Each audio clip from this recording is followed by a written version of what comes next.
दोस्तों अभी अभी की बड़ी खबर निकलकर सामने आई है। भाजपा के राज्य मंत्री ने चंद्रशेखर आजाद रावण को दलाल कहा। भाजपा के श्रम एवं सेवायोजन मंत्री रघुराज सिंह का विवादित बयान सामने आया है। भीम आर्मी के प्रमुख एवं आजाद समाज पार्टी के राष्ट्रीय अध्यक्ष चंद्रशेखर को दलाल कहकर संबोधित किया। मंत्री का कहना है कि चंद्रशेखर आजाद ने अपने ऊपर स्वयं हमला करवाया ताकि सरकार से सुरक्षा मिल पाए।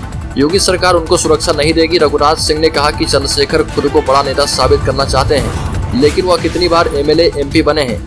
जब एमपी एमएलए नहीं बने हैं तो काहे का बड़ा नेता है। भीम आर्मी के प्रमुख एवं आजाद समाज पार्टी के राष्ट्रीय अध्यक्ष चंद्रशेखर पर देवबंद में हमला किया गया था। वहीं एक और बड़ी खबर को ले तो पीएम मोदी का वार, विपक्ष में दरार। एक तरफ केंद्र सरकार यूनिफॉर्म सिविल कोड यानी समान नागरिक संहिता लाने की तैयारी में जुटी है।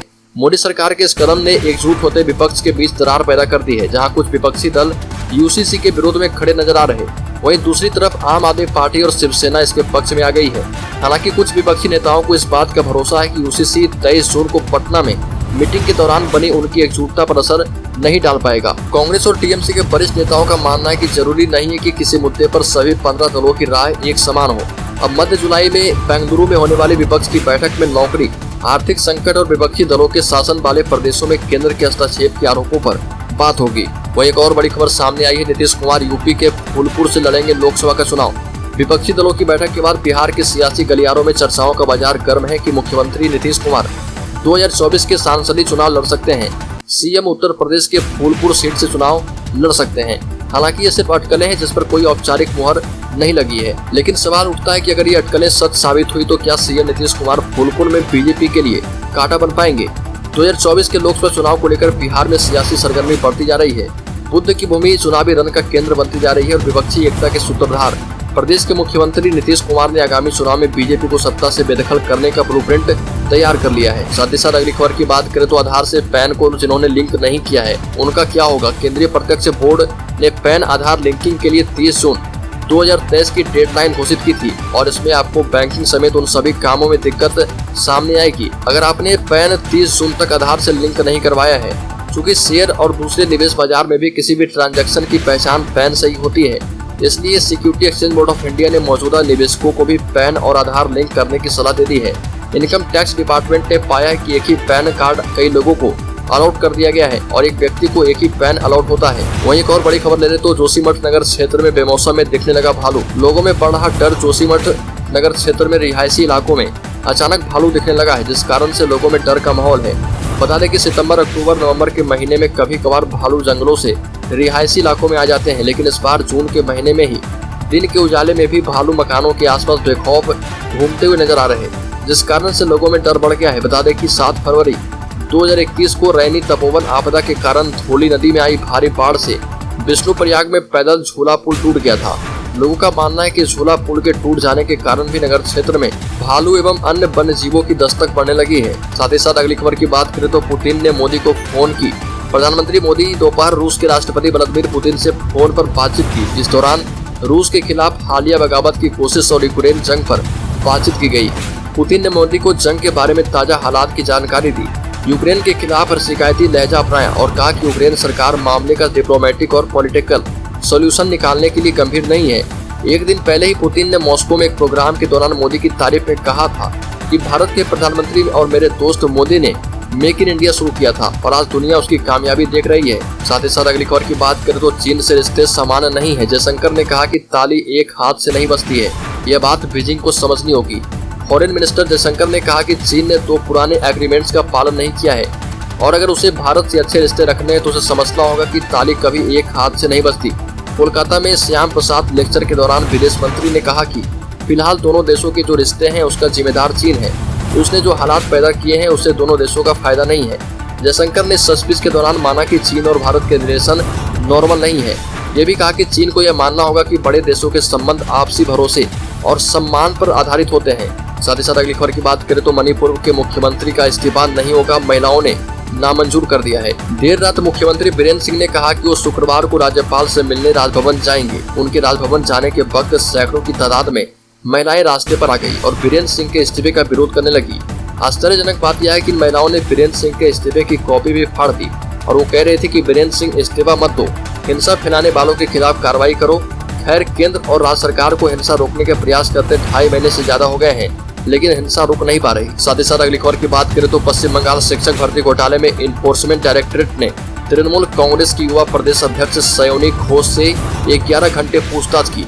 ईडी कार्यालय से बाहर आने के बाद सायोनी ने कहा कि केंद्रीय जांच एजेंसी के साथ सहयोग किया गया है और आगे भी करती रहेगी। सायोनी ने कहा कि मैंने कुछ दस्तावेज जमा कर दिए हैं, मुझे लगता है कि ईडी अधिकारी संतुष्ट हैं। अगर वो मुझसे कहेंगे तो मैं दोबारा आ जाऊंगी। वहीं एक और खबर ले ले तो मध्य प्रदेश, राजस्थान समेत 17 राज्यों में भारी बारिश का अलर्ट।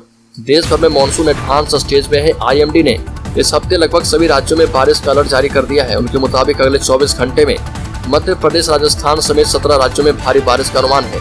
इधर भारी बारिश के कारण केदारनाथ यात्रा दिन भर के लिए रोक दी गई है। लैंडस्लाइड के 17 घंटे बाद बद्रीनाथ का रास्ता दोबारा खोला गया है। मानसून में राहत और बचाव कार्य करने के लिए केंद्रीय गृह मंत्री अमित शाह ने state disaster response fund SDRF के तहत 19 राज्यों की सरकारों को 6,194 रुपए जारी करने की मंजूरी दी है। साथ ही साथ अगली खबर की बात करें तो यात्रियों का पहला जत्था नुनवान बेस कैंप पहुंचा। अमरनाथ यात्रा शुरू हो चुका है। बाबा अमरनाथ यात्रा 1 जुलाई से शुरू हो चुका है। पवित्र गुफा की ओर अमरनाथ यात्रियों का पहला जत्था जम्मू से रवाना हो गया था। तड़के करीब 4:15 बजे पूजा अर्चना के बाद उपराज्यपाल और अमरनाथ श्राइन बोर्ड के अध्यक्ष मनोज सिन्हा ने पहले जत्थे को रवाना किया। इस दौरान जम्मू बेस कैंप में पूरा माहौल भोले के रंग में रंगा हुआ था। एक और बड़ी खबर ले ले तो महाराष्ट्र में बस हादसा, 25 की जलकर मौत। डिवाइडर से टकराने के बाद पलटने से आग लगी। महाराष्ट्र के बुल्ढाना में देर रात एक बस हादसा हो गया। यवतमाल से पुणे जा रही बस खंभे से टकराकर डिवाइडर पर चढ़ गई और पलट गई, जिसमें उसमें आग लग गई और बस में 33 लोग सवार थे, जिसमें 25 की जलने से मौके पर ही मौत हो गई। 8 लोगों ने बस की खिड़की का शीशा तोड़कर जान बचाई।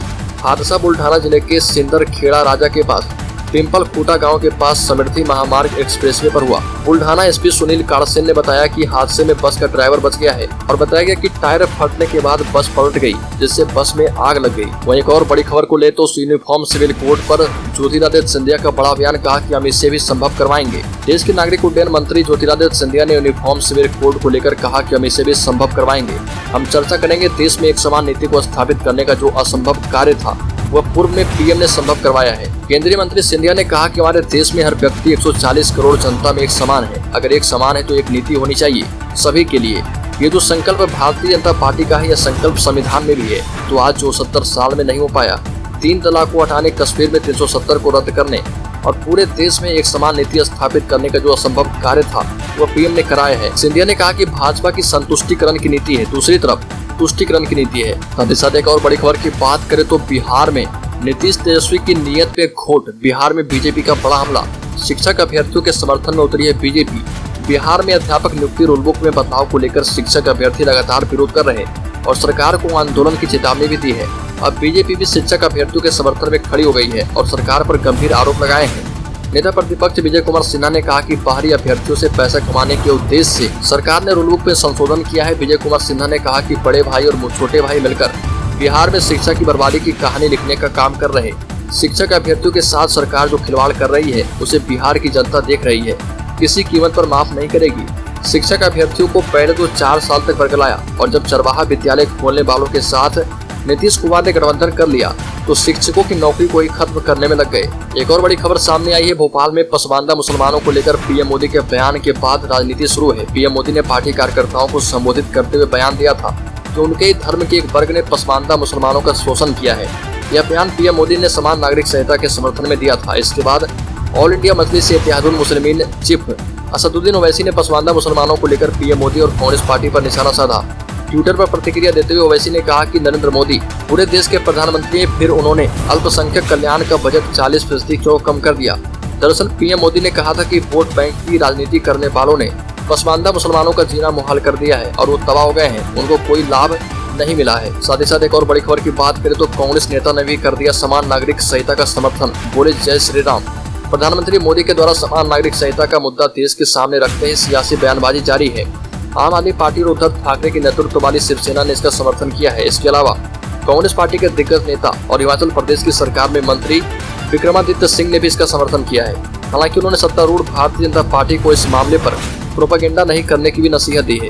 हिमाचल प्रदेश कांग्रेस कमेटी के अध्यक्ष प्रतिभा सिंह के बेटे विक्रमादित्य सिंह ने अपने फेसबुक पोस्ट में लिखा कि 9 साल से देश में NDA की पूर्ण बहुमत की सरकार है। इस कानून को लागू करने से कौन रोक रहा और आज चुनाव से कुछ महीने पहले ही इसका प्रोपेगेंडा क्यों रहा। विक्रमादित्य सिंह ने आगे कहा कि समान नागरिक संहिता का हम पूर्ण रूप से समर्थन करते हैं, जो कि भारत की एकता और अखंडता के लिए आवश्यक है, लेकिन इसका राजनीतिकरण नहीं होना चाहिए।